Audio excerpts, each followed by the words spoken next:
山峰凛冽，卷动着青崖宗外门弟子考核广场上的尘土。林青崖站在人群边缘，一身洗得发白的粗布衣，与周围那些衣着光鲜、气息或沉稳或锐利的少年少女们格格不入。他握了握拳，掌心因常年劈柴挑水生出的厚茧摩擦着粗布。16年了，自被杂役管事从山门外捡回，他就在这青崖宗最底层，做着最繁重的活计，听着最基础的引气口诀，却始终未能真正引气入体，踏入炼气期。今日是外门3年1度的开山门收徒大典，也是像他这样的杂役弟子唯一翻身的机会。通过考核，便能成为正式外门弟子，获得真正的修炼资源与指导。若失败，则要么继续杂役，要么年满20后下山自谋生路。广场前方的高台上，数位气息渊深的内门执事肃然而立，其中一位面容清癯的中年执事，目光如电扫过台下数百少年，声音不大却清晰传入每个人耳中：修仙之路，首重心性，次重根骨，再次毅力。今日考核共3关：问心路、测灵根、登天梯。现在开始第1关，问心路。话音刚落，广场地面泛起朦胧白光，所有参与考核的少年身影一阵模糊，瞬间消失在原地。林青崖只觉眼前一花，已置身于一条蜿蜒向上的山道起点，周围雾气弥漫，看不到其他任何人，只有脚下粗糙的石阶延伸向未知的雾霭深处。这就是问心路，据说能映照内心执念与恐惧。他深吸一口气，抬步踏上第1级石阶，瞬间周围景象变幻，他仿佛回到了6岁那年，寒冬腊月，又冷又饿，蜷缩在破庙角落，眼看着最后一个发硬的窝头被野狗抢走，那是刻入骨髓的饥饿与无助。林青崖心脏一缩，但随即稳住心神。他早已不是那个无力孩童，他默念着在杂役处学来那残缺不全的静心口诀，一步步向前。幻象接踵而至，被同龄杂役嘲笑废物，被管事无故责罚，无数次尝试引气失败后的沮丧与自我怀疑，每一幕都是他真实经历过的灰暗。汗水浸湿了他的后背，但他眼神却越来越亮。这些苦难没有击垮他，反而让他更加清楚自己想要什么，不再是温饱，而是掌握自己命运的力量，是看看这修仙之路尽头的风景。不知走了多久，当最后1级石阶踏过，幻象如潮水般退去，他发现自己站在一片清朗的山间平台上，周围已有20-30人掀他而出，大多脸色苍白，心有余悸。那位清癯执事的身影出现在平台前方，微微颔首，心性尚可，不沉溺于过往，不畏惧于幻真。通过。林青崖心中一松，这才感到一阵虚脱。很快，通过第1关的近100人被引领至另一处殿宇，殿内空旷，中央矗立着一块高达丈许的银润玉石，测灵石。上前，将手置于灵石之上，灌注你们微薄的气感或全部心神即可。负责此关的是一位面容严肃的女执事。少年们依次上前，有人手放上灵石，顿时亮起璀璨的蓝光或红光，伴有隐约风雷或灼热。灵石顿时亮起璀璨的蓝光或红光，伴有隐约风雷或灼热之感，引发阵阵低呼。水属性丹灵根，上佳；火属性丹灵根，纯度很高。也有人亮起2-3种混杂光芒，亮度稍逊。金木土3灵根，中等；水火双灵根，可惜相冲，下等。轮到林青崖，他走上前，在无数目光注视下，将粗糙的手掌贴上微凉的灵石。他集中全部精神，努力感应着体内那丝若有若无、始终无法捕捉的气。1吸2吸3吸，测灵石毫无反应，暗淡无光。殿内响起细微的嗤笑声，女执事眉头微皱，注入一丝灵力探查，片刻后，眼中掠过一丝惋惜，声音平淡无波：无灵根，或灵根潜隐未显，无法测出，不合格。仿佛一盆冰水从头浇下，林青崖僵在原地，耳边的嘈杂似乎瞬间远去。无灵根，修仙界公认的反骨，几乎注定与大道无缘。无灵根，修仙界公认的反骨，几乎注定与大道无缘。16年的坚持，仿佛成了个笑话。他浑浑噩噩地随着被淘汰的人群向外走，却在殿门处被那清癯执事唤住。且慢！林青崖茫然抬头，清癯执事看着他，目光平静，问心路：你表现尚可，毅力一项，尚未考核。我青崖宗开山祖师曾言：道之所存，心之所向，虽凡古亦可砥砺。你若不甘，可愿尝试登天梯？此关不同前2关，不论灵根，只凭己身意志与体力。若能登顶，亦可破例入外门。只是日后修行资源，需你自己10倍努力去争取，前路将比旁人艰难100倍。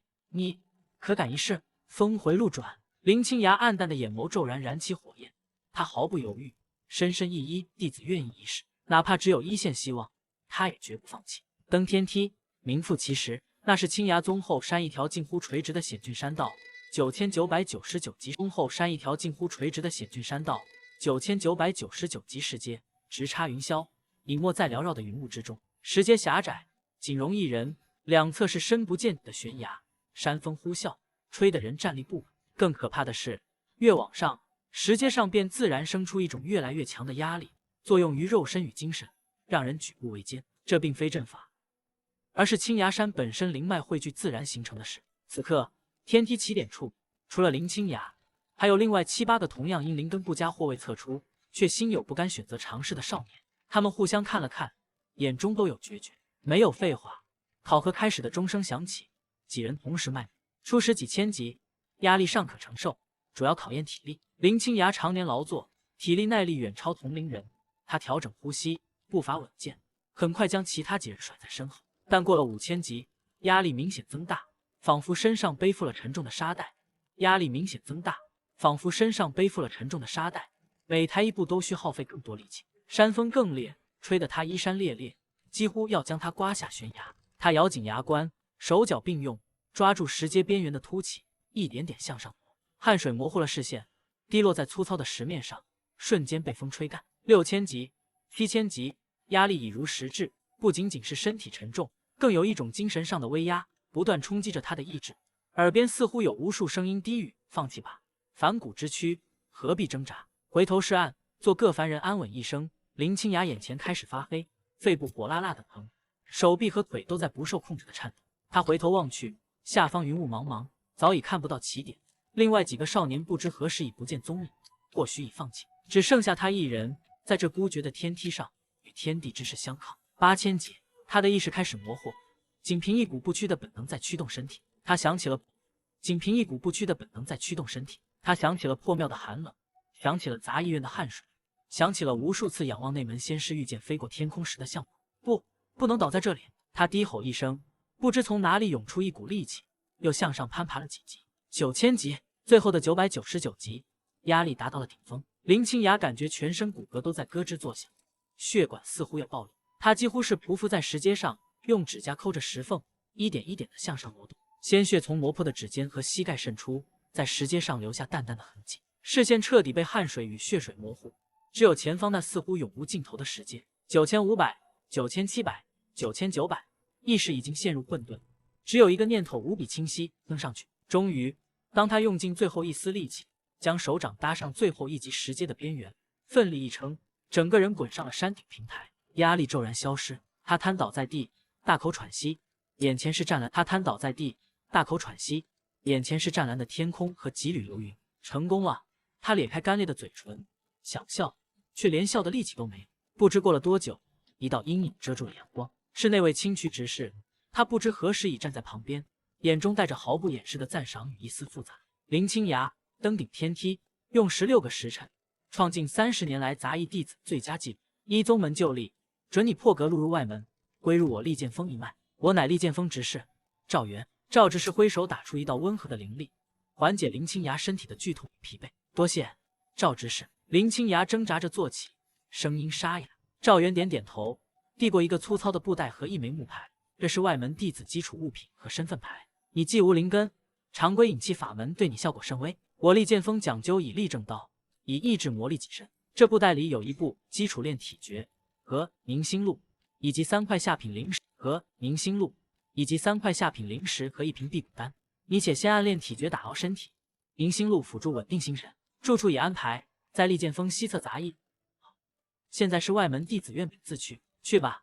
每月初1可至传功堂听讲，有疑问亦可来询我。记住，路是你自己选的，再难也要走下去。林青崖郑重接过，深深一拜。他知道真正的挑战现在才开始。利剑锋西侧丙字区院落简陋，但比起杂役处的大通铺已是天壤之别。同院还有另外3名外门弟子，都是3灵根或4灵根，资质普通。他们对林青崖这个反骨破格弟子好奇多于亲近，但也没有刻意刁难。林青崖安顿下来后，立刻开始研读基础炼体诀。这法门并不复杂，主要是通过特定的姿势、动作配合呼吸，刺激肉身，激发气血，辅以药浴或灵力冲刷。后者他暂时无法享受，达到强健体魄，甚至由外而内滋生一丝气感的目的。而宁心路则是简单的观想、纯神法门，旨在提升精神专注，对抗心魔杂念。他每日闻鸡而起，严格按照练体诀操练，动作看似简单，但要标准且持久，极为消耗体力，往往一套下来便精疲力尽。但他毫不松懈，甚至主动增加强度。那3块下品灵石他舍不得用，辟谷丹也省着，大部分时间还是去吃外门弟子食堂提供的蕴含些许灵气的普通饭食，虽然味道一般，但能补充体力。其余时间，他或是练习宁心路，或是去传功堂听讲。传功堂每月初1的讲道，由内门弟子或执事轮值讲解修炼基础、法术原理、修真见闻。林清雅每次都早早到场，坐在角落听得如饥似渴。虽然他无法像其他人一样当场演练法术或运转心法，但他将听到的理论知识牢牢记下，反复琢磨。他了解到，灵根是沟通天地灵气的桥梁，无灵根者好比没有桥梁，想要引气入体，难如登天。但大道50，天眼49，人遁其一。世间并非没有无灵根者修炼的先例，要么有大机缘扶持逆天改命的天地灵物，要么另辟蹊径，如体修、剑修、部分流派、巫修等，对灵根依赖相对较小，但无疑不是需要付出远超常人的代价，且上限往往受制。赵执事偶尔会来看看他，见他练得刻苦，微微颔首，却也不多指点，只说过炼体如锻铁，千锤百炼风成钢，你的路需自己体会。春去秋来，转眼林清崖入外门已1年，练体诀他已练得纯熟，身体明显强壮了许多，肌肉匀称，力量、速度、耐力都远超普通凡人，甚至不逊于一些刚入炼气1、2层的弟子。但体内依旧空空如也，无法储存丝毫灵气。那部宁心路倒是进展不错，他的精神愈发凝练，感知也变得敏锐些许。同期入门的弟子，资质最差的也已引气成功。他入炼气1层，可以学习最简单的法术，如清风术、净尘术等，一个个意气风发。林清崖虽不嫉妒，但夜深人静时，摸着那毫无反应的丹田，难免有些怅然。难道真的没有希望吗？转机发生在一个雨夜，那日他在后山练习炼体诀，忽然暴雨倾盆，他躲进一个偶然发现的山壁浅凹处避雨。雨越下越大，电闪雷鸣，一道刺目的闪电骤然劈在附近一棵古松上，古松轰然炸裂，一道细微的带着焦灼气息的流光竟被崩飞，射入他藏身的浅凹上方石壁，击碎了一块石头，碎石滚落，其中一块乌沉沉不起眼的碎片正好掉在林清雅脚边。他下意识捡起，入手微沉，非金非石，表面有天然形成的极其细微的纹路，在偶尔划过的闪电映照下，那些纹路似乎微微亮了一下。更奇异的是，当他握住这碎片时，一直毫无动静的身体气血竟自行加速流转了一丝，脑海中宁心路的观想画面也清晰了一瞬。林清崖心中一动，将这乌尘碎片贴身收好。回到住处，他仔细研究这碎片，除了坚硬和那奇异的纹路，并无其他特殊。但每当他修炼体诀或宁心路时握着它，效果确实有微弱的提升，尤其是宁心路，似乎能帮助他更快进入状态，精神更加集中。他尝试向碎片注入那微不可察的炼体产生的一丝热流，并非灵气，碎片毫无反应，但这已足够让林清崖惊喜。他将这碎片视为自己的机缘，日夜携带。有了碎片辅助，他修炼更加勤奋。又过了半年，他自觉炼体已达基础炼体诀记载的气血如汞、筋骨齐鸣的瓶颈，再练下去进步微乎其微。而宁心路也似乎到了一个关口，他意识到需要新的法门，或者需要压力与实战。他想起赵执事曾提过，外门弟子可接取宗门任务，换取贡献点，用以兑换功法、丹药、法器。其中一些任务，如协助巡山、清理低级妖兽、采集特定药材等，虽有风险，但也是磨砺的好机会。林清崖决定去试试。任务堂位于外门主峰，人来人往，光幕上滚动着各种任务。林清崖仔细筛选，最终接下一个采集青玉峰阴面10年份寒烟草10株的任务，贡献点不高，但备注提到寒烟草附近可能有低阶妖兽冰线蛇出没，需小心。这正合他意。准备了几日，带上宗门配发的普通金刚长剑、一些驱蛇药粉和干粮，林清崖出发前往青玉峰。青玉峰阴面终年少见阳光，潮湿阴冷。林清崖按照任务提示仔细搜寻，他的体力与五感在长期炼体和宁心路作用下远超常人，很快找到了几处寒烟草的踪迹。采集过程需小心，不能伤及根须。当他采到第7株时，突然感到颈后一凉，一股腥风袭来，他想也不想，向前一个翻滚，同时长剑向后横扫，叮一声轻响，剑身传来一股大力。林清雅稳住身形，定睛一看，只见一条约3尺长、通体银白如玉，围背脊有一条湛蓝细线的蛇，正盘踞在岩石上，冰冷的树瞳死死盯着他，性子吞吐。冰线蛇虽是低阶妖兽，但速度极快，口中寒气能迟缓对手动作，牙齿带有寒毒。林清雅心跳加速，这是他第一次独自面对妖兽。他握紧长剑，银心路自然运转，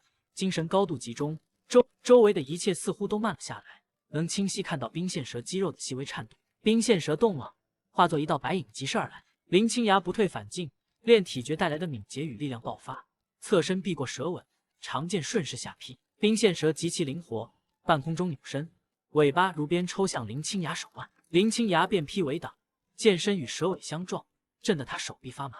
同时，冰线蛇张口喷出一股淡白色寒气。林清雅早有防备，闭气后跃，但仍感觉手脚有些发僵，不能久战。他眼神一厉，趁着冰线蛇就力已经心力未生，刚要盘踞蓄势的瞬间，将全身力量灌注右臂，长剑脱手，如离弦之箭掷出。这一掷蕴含了他炼体至今的全部爆发力，又快又准。扑哧，长剑贯穿冰线蛇7寸，将其定在岩石上。冰线蛇剧烈挣扎击下，渐渐不动。林清雅喘着粗，将其定在岩石上。冰线蛇剧烈挣扎击下，渐渐不动。林清雅喘着粗气，上前拔出长剑，擦去血迹，手臂还在微微颤抖，但心中却涌起一股前所未有的畅快与自信。他做到了，凭借自己的力量斩杀了一头妖兽。他小心地取下冰线蛇的毒牙和蛇胆，这也是任务材料。继续采集完剩下的寒烟草，返回宗门交接任务，获得了贡献点。这次经历让林清雅打开了新世界的大门。他开始频繁接取一些有适度战斗风险的任务，有时是清理骚扰村庄的野兽，有时是探寻小型矿脉，有时是协助追捕宗门叛逃的低阶弟子，多由内门师兄带队。每一次任务，他都全力以赴，将炼体所得的力量、速度、反应运用到极致，并结合凝心路带来的敏锐感知与冷静判断。实战是最好的老师，他的战斗技巧飞速提升，对自身力量的掌控也越发精细。更让他惊喜的是，在多次经历生死一线的战斗后，尤其是在一次与一头近乎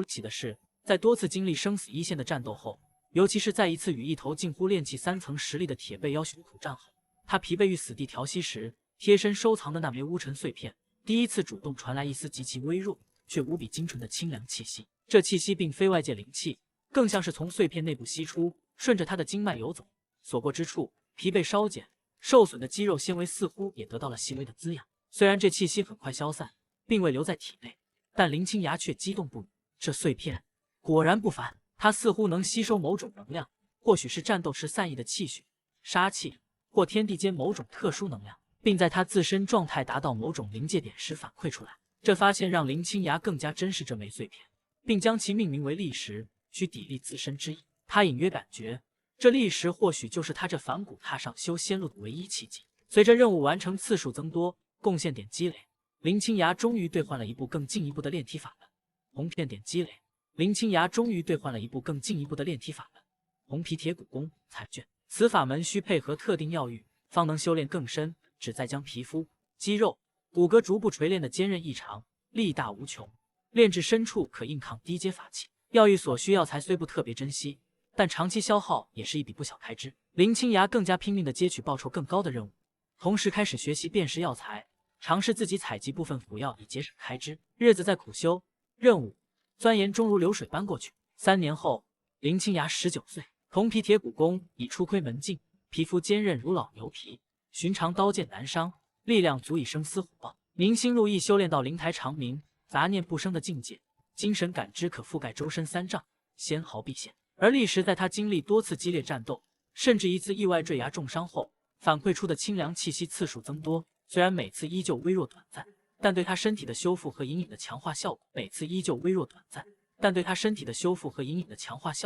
却真实不虚。他甚至能感觉到，每次砾石反馈后，自己的身体对天地间游离的灵气似乎亲和了那么一丝丝，虽然依旧无法引气入体，但那种隔阂感仿佛薄了微不足道的一层。他的实力在外门弟子中已不算弱，尤其近身搏杀，许多炼气3、4层的弟子都不敢小觑。但他反骨的身份依旧如影随形，同期弟子早已将他远远甩开，甚至晚入门的师弟师妹也因能正常修炼而稳步提升。他依旧住在丙字区，依旧每月去听讲，依旧默默积累着贡献点。目标是一部据说对资质要求极低，但修炼过程痛苦无比，且前途未卜的古老炼体境接功法——百劫断身法。这3年，赵元直是偶尔会询问他的进展，见他意志不减，实力稳步提升，尽管非传统修仙路数，眼中赞赏愈浓。也曾私下指点他一些发力技巧和应对不同属性法术的闪避方法，但从未提及为他寻找其他门路或资源。林青霞明白，赵执事是在践行路需自己走的原则，他能给予的只是一个相对公平的机会和偶尔的点拨，这已足够林青霞感激。这一日，林青霞刚从任务堂交接了一个剿灭黑风寨匪患，寨中疑似有低阶邪修的任务回来，贡献点终于攒够。他迫不及待地前往藏经阁，兑换了那部百劫断身法。回到住处，他迫不及待地翻阅这功法，并非御简，而是一部不知何种兽皮制成的古老书册，字迹古朴，甚至有些残缺。开篇便写道：天之道，损有余而补不足；人之道，损不足以奉有余。吾之道，逆天而行，以己身为烘炉，那万劫千难为星炭，断不灭之真身。此法凶险，非大义力，大义智者不可修。十死无生，慎之。林青霞看得心惊，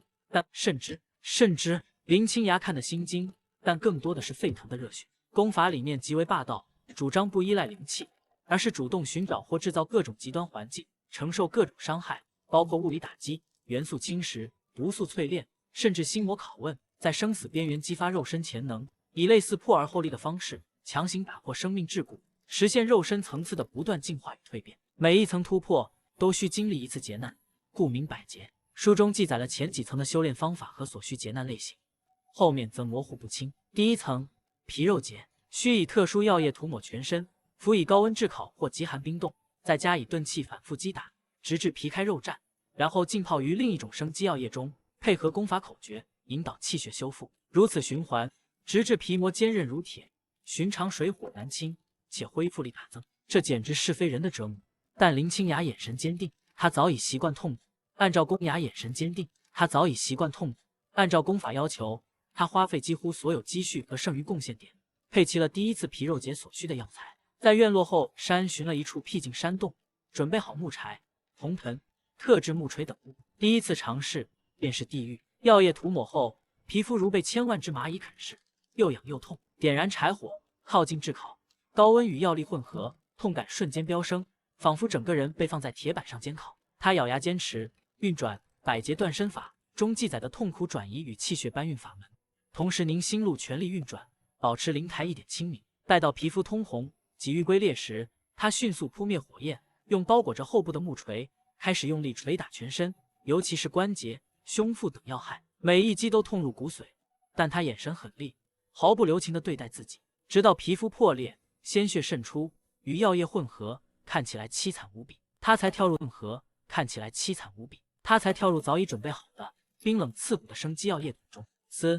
极致的冰冷与伤口接触，带来另一种尖锐的疼痛。他几乎晕厥，但功法口诀在心头流转，气血在意志强行驱动下，开始向伤口汇聚。他能清晰地感觉到伤口处麻痒传来，那是心肉在生长。而贴身收藏的砾石在此刻也微微发热，一丝比以往清晰不少的清凉气息流出，汇入那气血之中，使得修复过程加快了一丝，痛苦似乎也减轻了一分。不知过了多久，他从药桶中爬出，瘫倒在地，连手指都不想。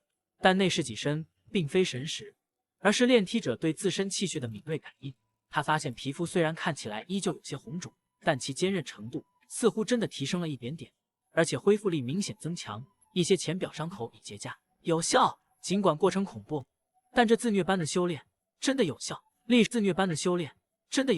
历时的辅助更是意外之喜。林青霞疲惫的脸上露出笑容，她知道自己终于找到了一条或许能真正打破反骨诅咒的路，一条布满荆棘与烈火，但尽头可能有光的路。自此，林青霞的生活变得更加单调而残酷。除了必要的任务赚取资源，她几乎所有时间都投入到百劫断身法的修炼中。皮肉劫反复经历，药浴从炙烤到冰冻，击打从木锤到裹着粗纱的麻袋，痛苦一次比一次剧烈，但他的身体也以肉眼可见的速度变得强悍，皮肤颜色逐渐转为古铜，寻常刀剑划过只留白痕，恢复能力惊人，一些小伤口片刻即愈。同时，他并未放下铜皮铁骨功的修炼和宁心路的观想，三者隐隐有相辅相成之效。历时在他每次经历劫难后，反馈的清凉气息越来越明显。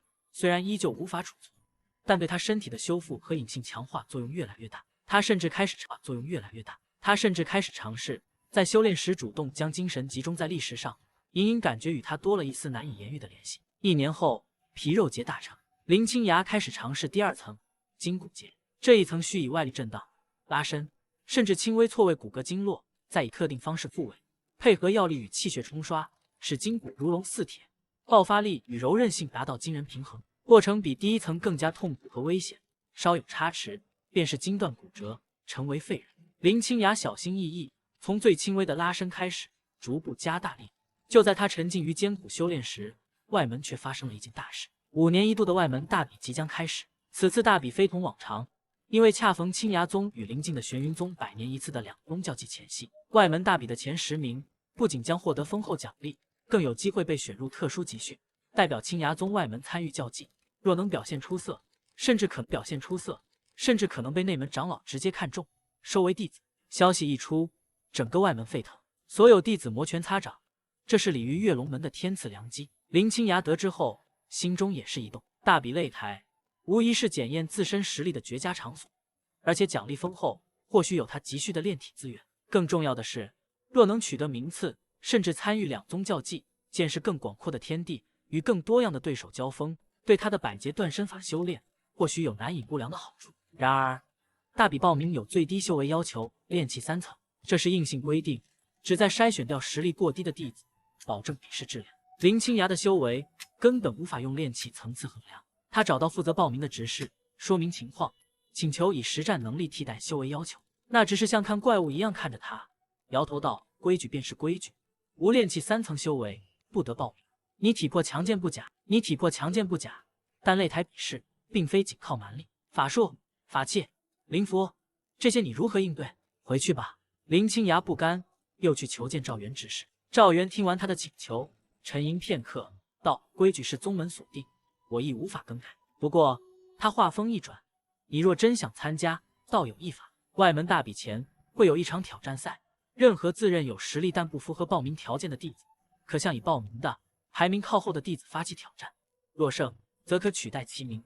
这是宗门给那些可能被埋没弟子的一线机会。只是挑战赛生死不论，且你挑战的对象至少也是炼气3层，甚至4层，你可敢？”弟子愿意。林青崖毫不犹豫，有机会总比没有好。挑战赛的消息很快传开，当众人得知那个有名的反骨林青崖竟然要参加挑战赛，意图夺取大比名额时，顿时哗然。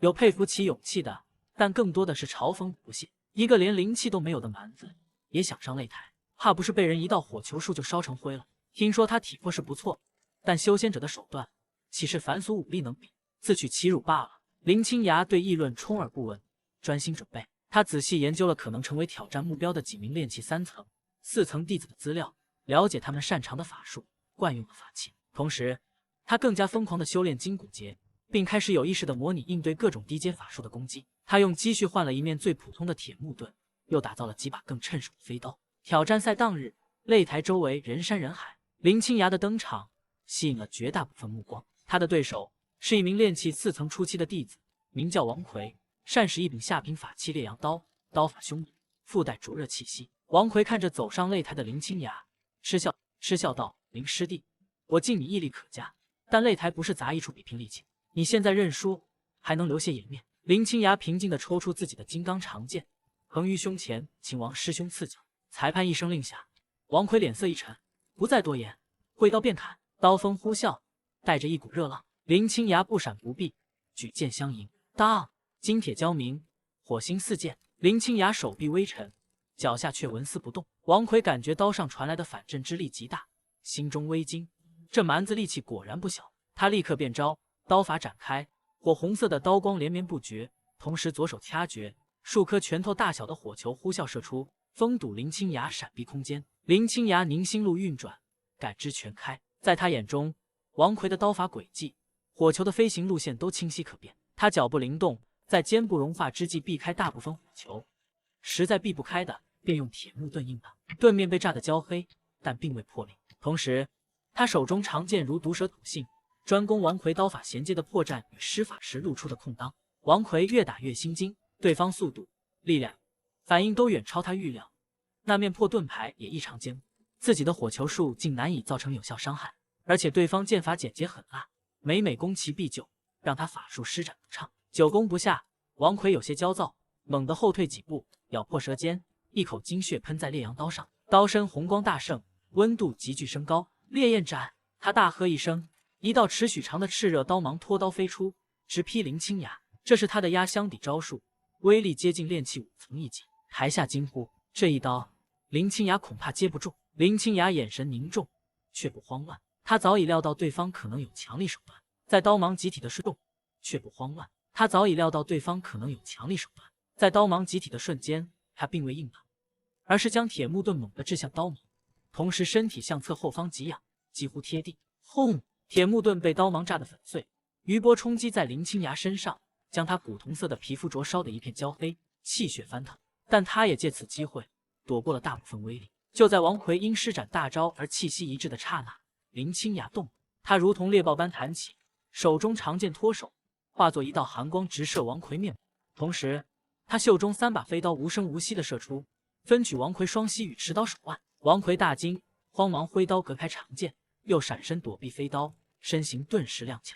而林清雅已如影随形般贴近，一记毫无花哨的直拳，裹挟着筋骨节小成的恐怖力量，轰在王奎仓促回防的刀身上。当！咔嚓！烈阳刀竟被一拳砸得弯曲，脱手飞出，拳势未尽，印在王奎胸口。一拳砸得弯曲，脱手飞出，拳势未尽，印在王奎胸口。王奎如遭巨锤撞击，胸骨传来碎裂声，鲜血狂喷，倒飞出去，重重摔在擂台边缘，昏死过去。全场死寂，若真可闻。所有人都目瞪口呆地看着台上那个皮肤焦黑、嘴角溢血却屹立不倒的身影。赢了！一个反骨竟然正面击败了炼气4层的弟子，而且是以这种近乎碾压的近身搏杀方式。裁判愣了片刻，才高声宣布挑战者林清雅胜，获得大比资格。短暂的寂静后，台下爆发出巨大的喧哗，有惊叹，有难以置信，有复杂难明的目光。林清雅缓缓吐出一口浊气，捡起自己的剑，走下擂台。这一战，他赢得并不轻松。王奎最后的烈焰斩让他受了不轻的灼伤，内脏也受到震荡，但值得。他证明了自己有资格站在那个舞台上。而贴身收藏的砾石在战斗结束后再次传来清凉气，开始缓缓修复他的伤势。经此一战，再无人敢小觑林清雅，他成功获得了外门大比的名额。大比中，他凭借强悍的体魄、鬼魅般的速度、精准的战斗直觉以及层出不穷的近身搏杀技巧，一路过关斩将。他遇到过擅长防御的土属性修士，以连绵不绝的重击震散其护体灵光；遇到过身法灵活的风属性修士，以更快的预判和范围性攻击逼其就范；也遇到过使用难缠法器的对手，以伤换伤，强行突破。每一场都打得艰难，但他都挺不过来。砾石在每次激战后都会反馈能量，助他恢复，甚至让他的身体在一次次极限对抗中变得更强韧。最终，他竟奇迹般的杀入了前8，虽然止步于8进4，败给了一位炼气6层巅峰、手持中品法器的剑修，但他顽强的战斗意志和独特的战斗方式，给所有人留下了深刻印象。连高台上观战